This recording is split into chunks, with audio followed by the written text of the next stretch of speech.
이번 대통령 선거 얼마나 중요합니까? 저는 이번 대통령 선거의 시대 정신은 국가 정상화라고 봅니다.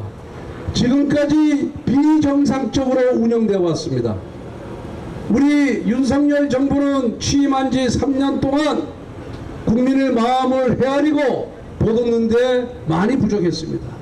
그리고 정말 하지 말아야 할 계엄을 선포했습니다. 이로 인해서 윤석열 대통령은 헌재에서 탄핵 결정이 되고 법적인 책임을 지금 지고 있습니다. 그러면 민주당은 잘했냐? 이재명은 잘했느냐? 여러분들 한번 보십시오. 우리 정부는, 우리 대한민국은 입법권, 행정권, 사법권 이렇게 나누어서 각자 기능을 발휘하도록 되어 있습니다.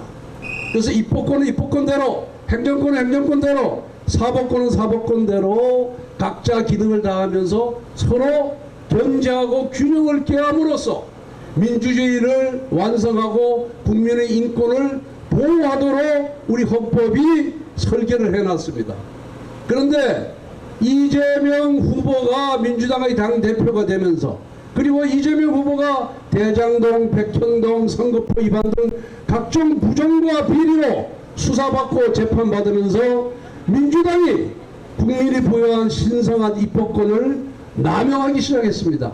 오로지 이재명 한 사람을 살리기 위해서 국민이 위임한 입법권을 제 멋대로 행사하기 시작한 겁니다. 이재명 한번 보십시오. 민주당 당대표가 된 후에 작년 22대 국회의원 총선거에서 자기한테 반대되는 민주당 내 모든 세력을 다 숙청했습니다. 그래서 오죽하면은 어떤 말이 나왔습니까? 비명, 이재명을 찬성하지 않는 인사들은 횡사한다. 비명 횡사란 말이 나와서 다 숙청하고 오로지 이재명을 지지하는 사람들로만 민주당 의석을 다 채웠습니다. 그 민주당의 다수 의석을 갖고 입법권을 남용해서 계속해서 탄핵하고 특검하고 그리고 예산도 일방적으로 삭감할때 통과시켜 버렸습니다. 국정이 마비가 됐습니다. 행정권력이 마비가 됐습니다. 그래서 입법권이 행정권력을 마비시켜 나가고 난 다음에 최근에 대법원에서 어떻게 했습니까? 이재명의 공직선거법 위반, 허위사실 공표죄를 유죄 취지로 파기환송하자, 확정하자, 이제 사법부를 겁박하기 시작했습니다. 조희대 대법원장 그리고 찬성한 10명의 대법관들에 대해서 특검하겠다, 국정조사하겠다, 청문회하겠다, 이렇게 나서면서 압박하기 시작했습니다. 이게 뭡니까? 입법, 사법, 행정이 다 분리가 되어 있는데 자기가 입법권도 행사하고 행정권력도 마비시키고 사법권력도 압박시켜서 입법, 사법, 행정, 상권 분립이 아니라 상권 통합을 해서 법제를 하겠다는 거 아니겠습니까? 이거 우리가 용납해서 되겠습니까, 여러분? 우리 국민들이 그동안 대한민국 정부 수립 후에 공유주의 정권이 있었습니다. 여러 정권이 있었지만은 우리 국민들의 열렬한 민주화 투쟁으로 오늘날 민주주의가 가장 발전된 대한민국을 만들었습니다. 그런데 이 고도로 발전된 민주주의가 이제 파기되기 시작했습니다. 헌법이 부정당하고 있습니다. 상권 분립을 지킬 수가 없는 그런 지경에 이르렀습니다. 이거 우리 국민들이 막아야 하지 않겠습니까, 여러분? 특히 제주도민들이 막아야 됩니다. 저는 이 이재명 세력, 이재명의 일당 독재를 보면서 이제 대한민국의 민주주의는 조종을 울리고 있구나. 대한민국의 헌법은 파괴되고 있구나. 우리 민주체제가 과연 언제까지 지속되겠느냐 하는 그런 두려움과 걱정에 매일 휩싸이고 있습니다. 그리고 어떻게 했습니까? 여러분들 운전하다가 교통신호 위반하면은 범칙금 내죠. 가다가 길에서 침뱉어도 또 과태료 내죠. 다 법을 위반하면은 거기에 상응한 처벌을 하게끔 되어 있습니다. 그런데 허위사실 공표죄가 대법원에 의해서 유죄로 확정되자 이제 어떻게 하고 있습니까? 공직선거법상의 허위사실 공표죄를 폐지하는 법안이 법사위에 통과됐습니다.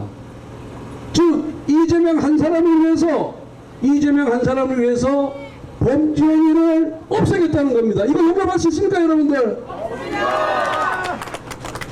권력이라는 것은 국민 대다수를 위해서 쓰라고 부여한 겁니다. 원래 국회의원의 대통령이 마음대로 쓰라고 권력을 준 게 아닙니다. 우리 국민들이 갖고 있는 권력을 대통령과 국회의원이 또 도지사와 시장이 우리 국민 다수의 이익을 위해서, 대한민국의 이익을 위해서, 그 고장의 발전을 위해서 사용하라고 우리 국민들이 잠시 맡긴 겁니다.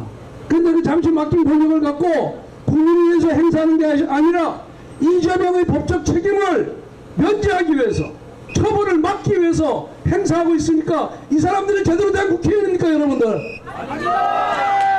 이거는 우리 국민들이 정말 심각하게 생각해야 됩니다. 정말 심각하게. 우리가 이거 쉽게 만들어진 민주주의가 아닙니다. 우리 선배들이, 우리 국민들이 피와 땀을 흘려서 자신을 헌신하고 희생을 통해서 만든 민주주의 체제입니다. 그렇기 때문에 이재명 1인을 위해서 자신이 저지른 범죄를 없애는 법을 만들거나 이재명 1인을 위해서 입법, 사법, 행정 권력을 함부로 남용하고 함부로 사용하는 이 이재명 세력에 대해서는 반드시 껴있는 우리 제주도민들께서 심판해 주실 거죠? 국가 예산을, 지방 예산을 정말 깨끗하게 사용해야 됩니다. 국민을 위해서 사용해야 됩니다. 공익을 위해서 사용해야 됩니다. 자기 개인을 위해서 사용하면 안 되죠? 그런데 이재명하고 이재명 부인 보십시오. 경기도의 법인카드로, 경기도의 예산으로 과일 사 먹었죠, 고기 사 먹었죠, 제사 비용 썼죠, 그리고 선거 비용 썼죠. 그런데 김문수나 김문수 부인이 그렇게 썼다는 얘기 들어보신 적 있습니까? 없습니다. 원래 바늘도둑이 옛말에도 소도둑 된다 그랬습니다. 그 과일 사 먹고 고기 사 먹고 이 돈을 제 개인 호주머니에서, 지사 봉급도 많은데, 시장 봉급도 많은데 자기 봉급으로 써서 되는데 왜 경기도 예산을 갖다 씁니까? 그 도둑 아닙니까? 그런 사람한테 나라 맡기면은 어떻게 되겠습니까? 진짜 국가 예산 어디로 날아갈지 모릅니다. 요새 보니까 저 문재인 대통령 부인도 무슨 관봉으로 해가지고 옷사입었다 해가지고 수사받고 있던데, 정말 이런 사람한테 이렇게 이런 풋돈에 목숨 거는 이재명한테 나라 맡겨서 대한민국 잘 되겠습니까, 여러분들? 그렇기 때문에 김문수가 대통령이 되어야 하는 겁니다. 김문수는 청렴하고 깨끗하고 실력있고 검증된 지도자입니다.